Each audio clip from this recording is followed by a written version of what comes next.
como canta ou cantava o Natan Brito, estar com você. No caso, você é o Senhor Jesus, aquele que reina nesse ambiente e nesse lugar. É a melhor coisa do mundo.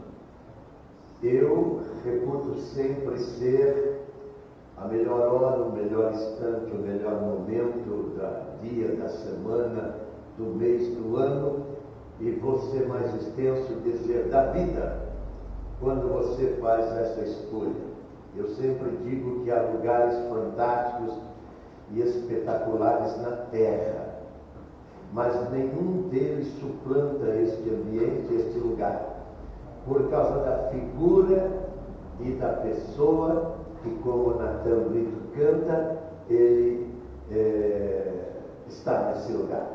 E essa pessoa chama-se Jesus Cristo, que nos torna, como foi cantado pela irmã Wanda, nessa devocional, nos torna campeão. Nós estamos vivendo instantes, como a Bíblia diz, né, difíceis na Terra. Isso daí não é jargão de pregador, é a verdade que está confirmada, contestada na Terra, né? E agora também no nosso país, né? Que parece que está um simulacro, né? de confusão e de guerra, como está no mundo todo, né? Por causa dos conflitos, por causa das catástrofes, das epidemias, pandemias, dos desastres, né? E existe uma razão do porquê desses desastres, né? A Bíblia, como já falamos antes da mensagem, da gravação, né? Ela diz que se ouvir a Deus, Ele te dá o melhor da terra. Nunca tivemos tão pouco, embora em 48 o primeiro secretário da ONU, que foi instituído em 48, ele implorou que aparecesse um homem, Jean Paul Spike, o nome dele. Ele implorou que aparecesse um homem para tirar em 48, pós-guerra, o mundo do atoleiro financeiro que eles estavam infiltrados. Mas hoje nós estamos no mesmo atoleiro ou em pior atoleiro. E o porquê que nós não estamos tendo o melhor da terra? Se Deus, Ele continua sendo Deus e Ele continua sendo poderoso, porque Ele é imutável. Está lá em Malaquias, né? Deus é imutável. É porque nós nos separamos de Deus. O grande contraste da vida dos homens na terra é esta separação. E Isaías, no capítulo 59, diz que o pecado faz separação entre o homem e o seu Criador, Deus. Na arrogância, o homem até diz: não, está tudo bem, eu converso com as pessoas todos os dias e em todos os lugares que eu me encontro. E o meu assunto, embora abordo vários assuntos, mas eu só abordo os outros assuntos para chegar na temática que eu amo. E essa temática Paulo também amava, e ele diz lá em Timóteo, aliás, em 1 Coríntios 2, ele diz: eu não trato de outra coisa, ele diz, a não ser do Cristo crucificado. Se o homem fizesse como o santo apóstolo, então ele não teria os problemas que ele está tendo na terra. Ele não teria. Por quê? Porque Paulo vai dizer que Deus, Ele supre as necessidades em glória, lá em Filipenses, no capítulo 4. Ele diz: o meu Deus, com sua riqueza, com seu poder, Ele supre as nossas necessidades em abundância, em glória, em fartura. Mas o mundo está tendo tão pouco, você que está me ouvindo, aí eu quero até agradecer a Deus pela sua vida e rogar que, se você ainda não teve uma experiência com esse Deus, uma experiência pessoal. Ainda ontem, eu e minha mulher conversávamos à noite, estávamos fora de casa por causa do nosso cachorrinho, e conversávamos com uma pessoa, e ele, falando de Bíblia também, porque tem Bíblia, mas ele é leigo em todos os sentidos, né? E ele, perdão, dizia, né, que em morrendo as pessoas vão para um melhor lugar para Deus. E eu disse para ele que isso daí era uma utopia, isso não é verdade. Não que eu seja uma pessoa que negue, né, eu não posso de maneira nenhuma impedir que alguém vá para o céu e obrigar uma pessoa a ir para o inferno, mandar uma pessoa para o inferno. Mas só que eu tenho que alertar que os céus não é como as instituições estão dizendo aí. Então, quem não conhece a Deus, e quem é que conhece a Deus, haja vista que Ele é Espírito. Quem é que conhece a Deus? Você pode me perguntar: mas pastor, quem é que conhece a Deus? Bom, a minha Bíblia diz que Deus enviou o seu Filho, e ele foi visto por milhares de pessoas. E a Bíblia diz que o Filho o fez revelar. Você só pode conhecer a Deus através do Filho. E o Filho, como que você vai conhecer se há 2000 anos ele se foi? Não, ele se foi, mas ele diz no capítulo 28, 18 do Evangelho de Mateus: estarei convosco todos os dias até o fim de todas as coisas.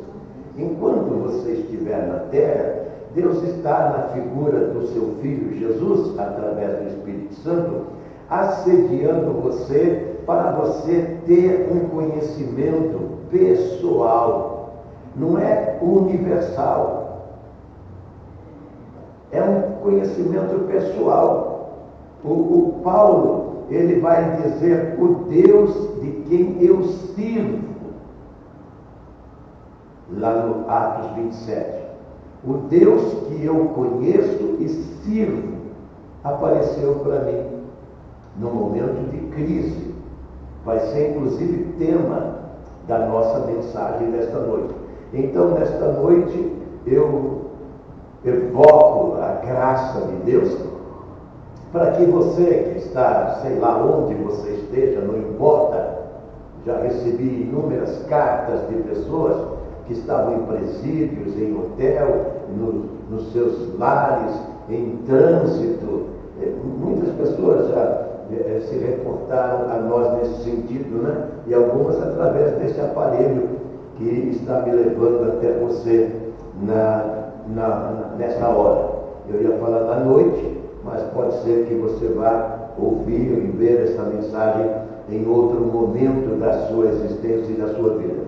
Então eu louvo a Deus por você estar e quero incitar você a permanecer, porque na verdade eu sei que razões outras irão procurar fazer você ir para outra coisa, em outro lugar, e dizer: você vai ficar gastando o seu tempo com isso?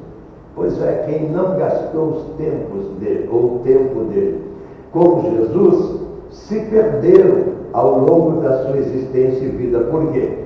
Porque eles não conheceram a Deus através de Jesus Cristo.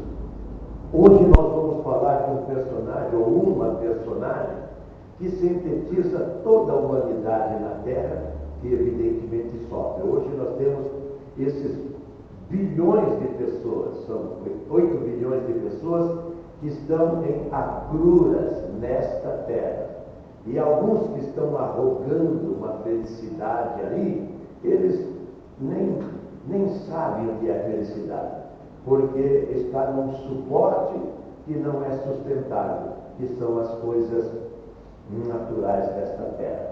O capítulo 4 de 2 Reis vai servir do verso 1 até o verso de número 7, são 7 versículos que vai fazer um panorama do que é realidade de vida, que muitas das vezes, né, traz surpresa desagradável. Talvez eu esteja falando com pessoas que estejam vivendo nesta hora essas desagradáveis surpresas, mas quero enfocar que com Ele, né, a palavra de Deus, com Jesus, nada absolutamente está perdido. Então, o capítulo 4 de 2 Reis diz: certa mulher das mulheres dos discípulos dos profetas. Uma pessoa, não tem nome, mas é um título de uma pessoa. Ela clamou a Eliseu. Eliseu é o profeta. Hoje, Eliseu é a palavra de Deus. E disse: o meu marido, teu servo, morreu, e tu sabes que ele era temente a Deus. E chegou agora o credor para levar os meus 2 filhos para a escravatura. Eliseu lhe respondeu: que posso eu fazer por você?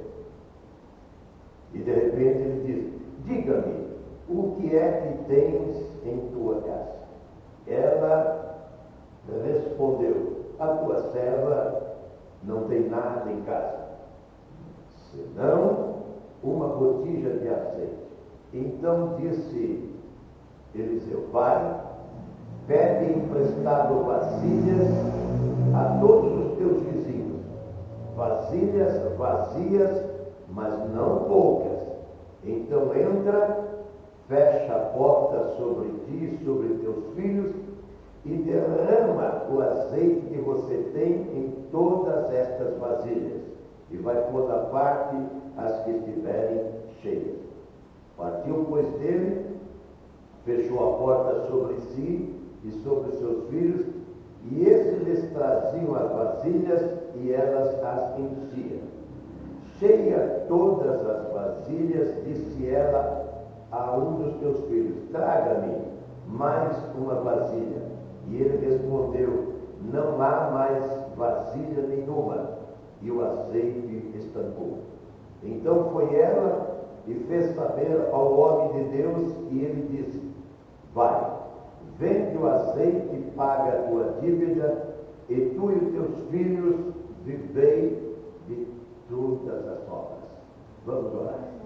Deus e Pai, aqui está o texto escolhido, e eu rogo, Senhor, a tua ajuda, porque o Senhor sabe da minha incapacidade e insuficiência para transmitir, Senhor, esta pérola, esse tesouro que acabei de ler nesses 7 versículos.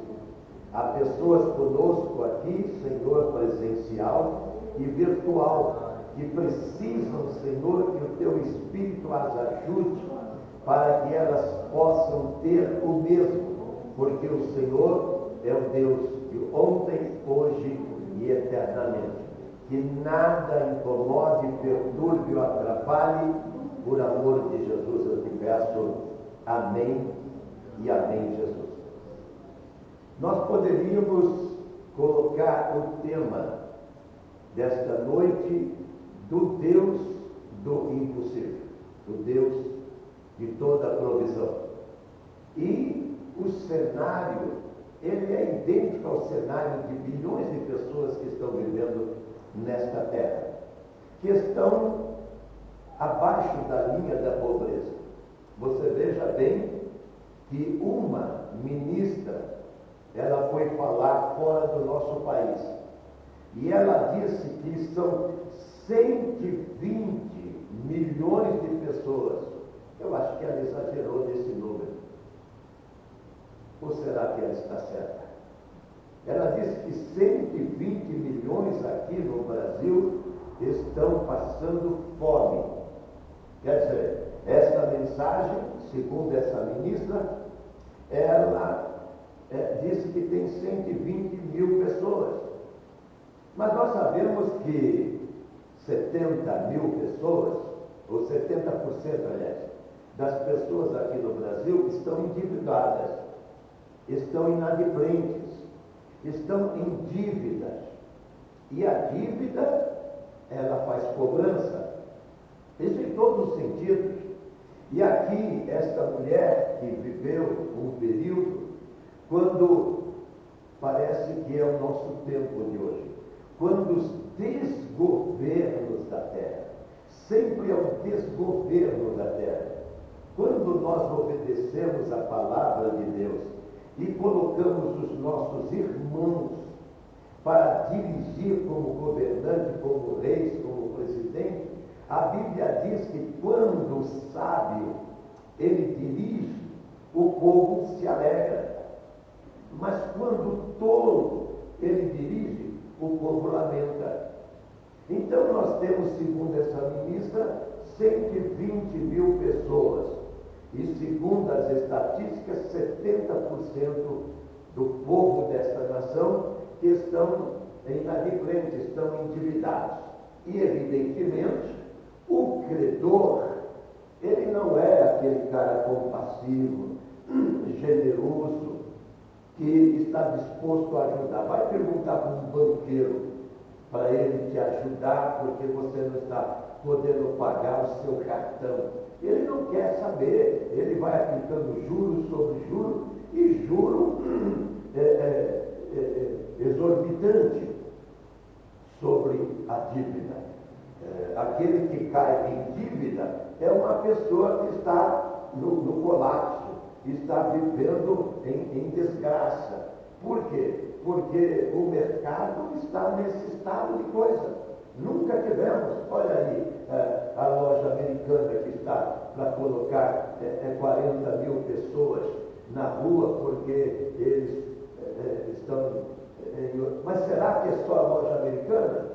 Tem algumas outras, poderia até falar aqui, que um grande empresário logístico diz que uma grande empresa, também nesse segmento, e tem muito mais lojas, ou tanta loja quanto a americana, também está a nível de se quebrar. E quantas outras empresas vão estando se quebrando? Tudo por quê? Porque havia um governante que não temia a Deus. E Salomão disse: quando o perverso ele domina, o povo geme. E aqui tinha um rei que a Bíblia chama ele de o pior de todos, né? Que é o rei Acabe. E ele morre, e o filho dele, o Jorão, toma também o trono, mas ele também é ruim. E depois o irmão dele, porque o Jorão morre sem filhos, né? Ele também é mau. É uma sucessão de coisas ruins.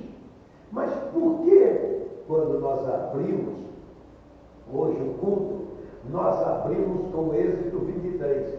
E ali diz que o povo, porque Moisés subiu ao Monte Sinai, e ali ele estava em comunhão, em relação, conversando com Deus, que estava trazendo, porque as leis, as regras, as normas, a Bíblia, que é esta regra, essas leis, não é para o dano e prejuízo seu, não. Por que as pessoas, e ontem eu conversava com esse moço, eu e a minha esposa, e eu estava dizendo para ele que a Bíblia é como disse Jesus lá no João 5,39, diz: examine as Escrituras. Deus estava dando a lei para aquele povo, e como está em Deuteronômio 4, é a lei que vai fazer. Por que os crentes, presta atenção, você que não é crente, porque os crentes são distintos da terra, embora a gente sabe que existem os infiltrados, Em todo segmento existem os infiltrados. Com Jesus existia o Judas Iscariote, que era o infiltrado, é aquele que causa dano. Não é? Eu sei que tem pessoas que elas são até pastores e depois elas trazem escândalo. Não vai ficar sem chuva essas pessoas, porque a Bíblia diz que é necessário que venha o escândalo. Mas pobre, quer dizer, pobre, coitado daquele que trouxer escândalo. Eu mesmo, quando uma empresa aqui em São Paulo sujou meu nome, me escandalizou, porque fechou minhas contas em bancos e negócio todo. Aí, o que aconteceu? Eu investi contra essa empresa e depois levei as barras no tribunal e ela teve que me ressarcir. Então, essas pessoas também um dia vão para o tribunal. Por quê? Porque trouxe escândalo. Quando trouxe escândalo ao meu nome, eu fui e briguei pelo meu nome, porque a minha Bíblia, lá em Eclesiastes 22, diz: o que você, é coisa que essas 70% do Brasil, e segundo a ministra, a tal de Marina Silva, tem 120 mil pessoas passando fome. Essas pessoas, o que elas fizeram? Elas não guardaram o bom nome.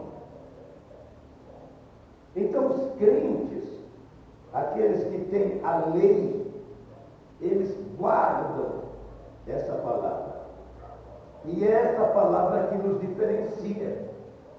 Ela nos distingue, está lá em Deuteronômio 4. Diz lá que o povo ao redor de Israel verão que existe o que? Estatuto, regras, normas, leis de Deus para a vida do povo de Israel, e vão dizer que eles são povo sábio e entendido. Você só vai ser sábio, não é quando você tem pós-graduação, doutorado. Não. Conheço muitas pessoas letradas, doutoradas, que são extremamente ignorantes. Mas quando você conhecer essa lei vai diferenciar você.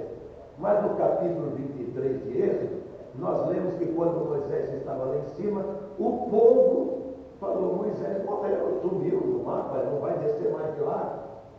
Vamos então fazer imagens. Você vê que a idolatria, talvez eu esteja falando com alguém idólatra aqui, a idólatra é aquele que acredita em imagem.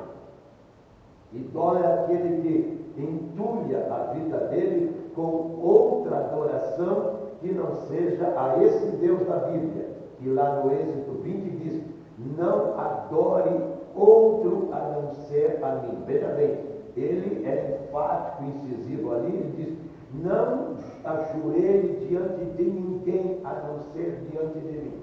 Se alguém disser para você,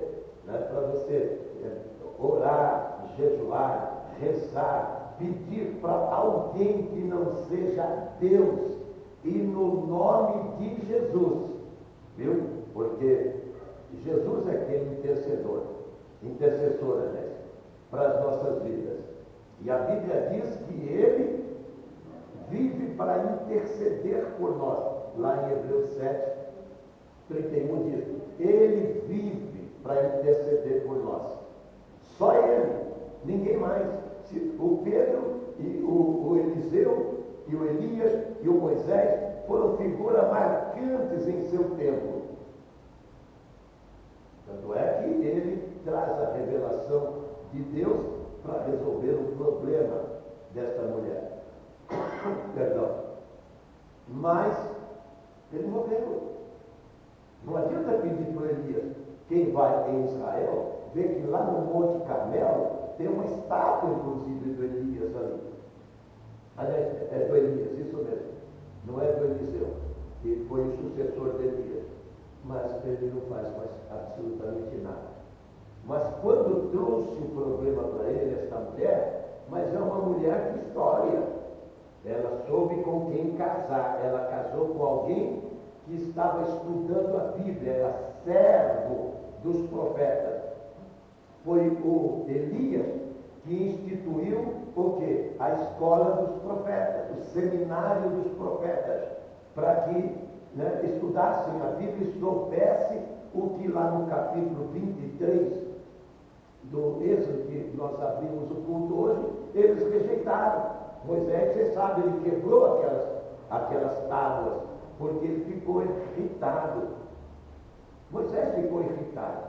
Eu, quando vejo as pessoas fumando, bebendo, jogando, mentindo, roubando, adulterando, eu fico irritado. Por quê? Porque eu sei que as consequências daquilo vai ser dramática para a vida dessas pessoas. E eu prego o Evangelho para o bem de vocês. Porque eu já tenho. E eu já tenho há 40 anos isso.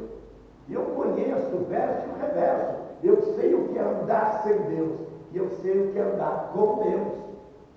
Andar sem Deus é você ficar como o povo de Israel no Egito, na escravatura. Agora, quando você anda com Deus, você não vai para a escravatura.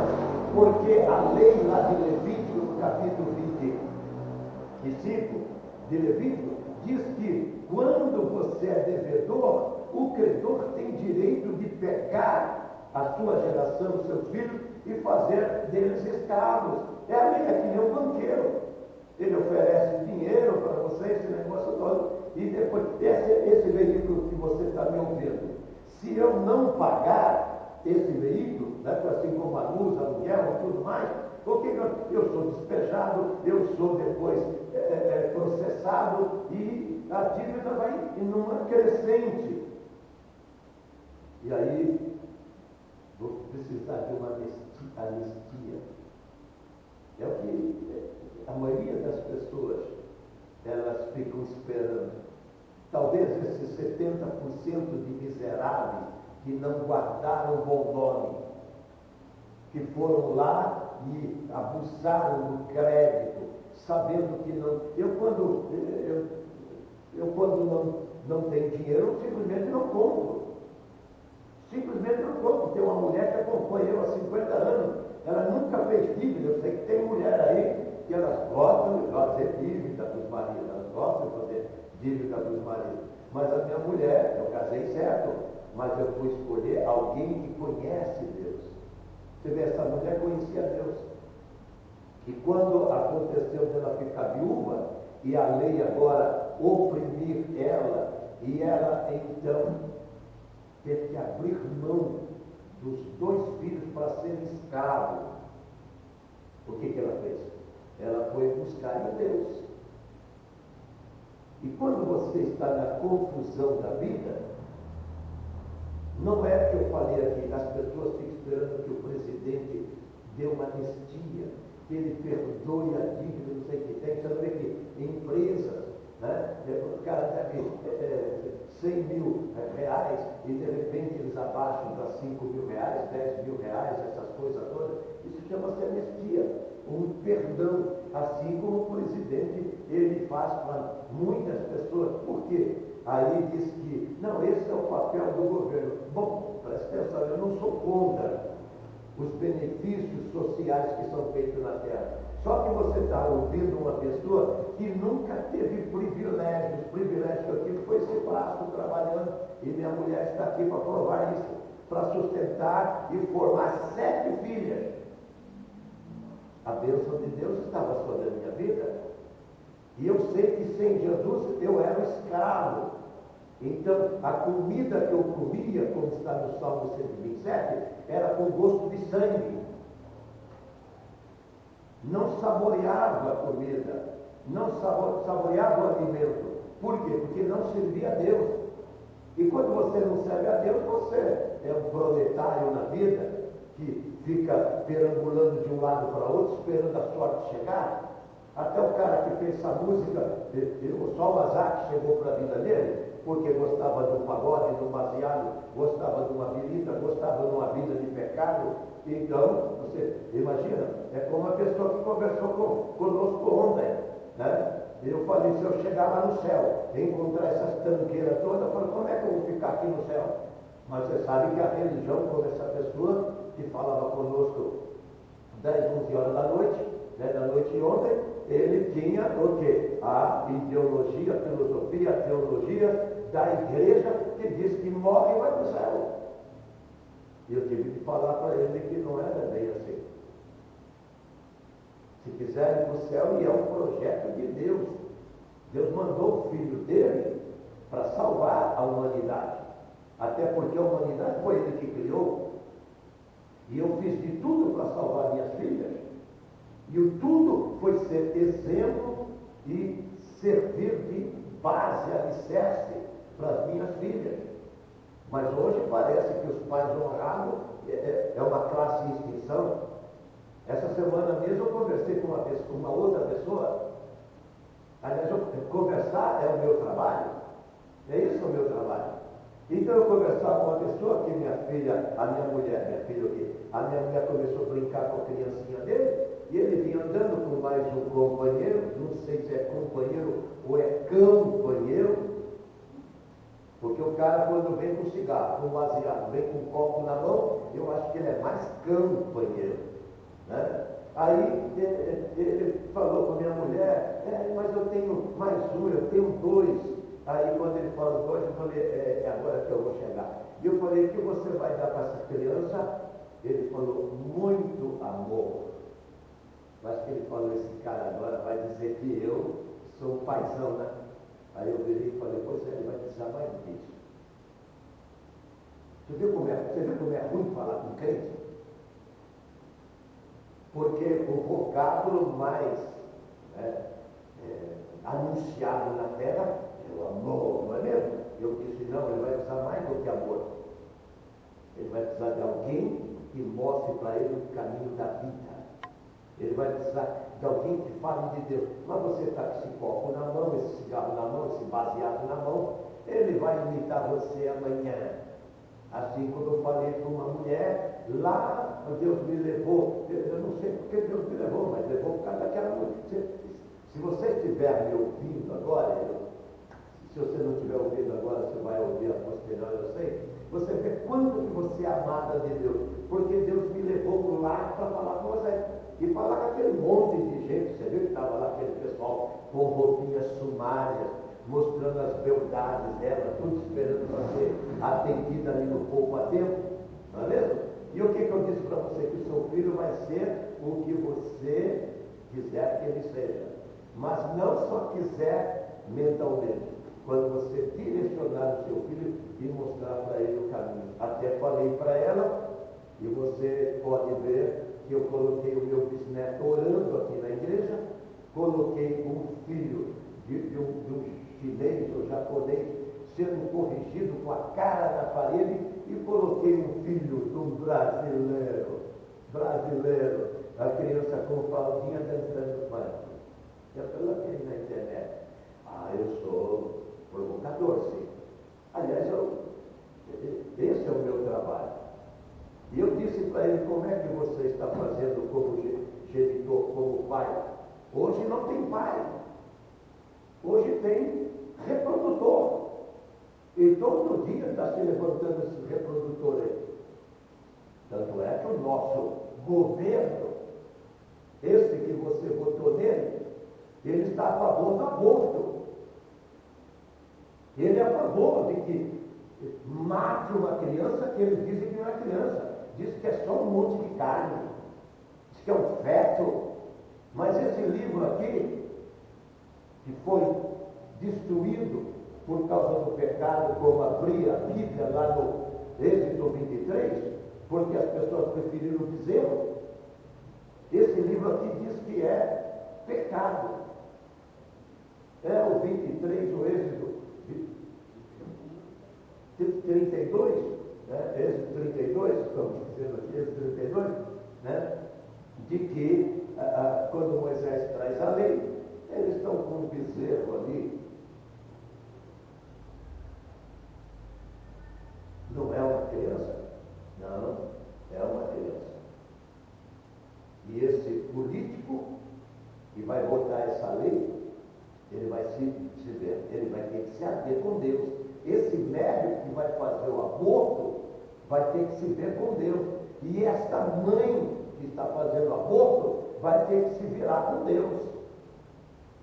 Porque o verso 32 que nós lemos na abertura No último verso, que é o verso 10, se eu não me engano, né? Diz o quê?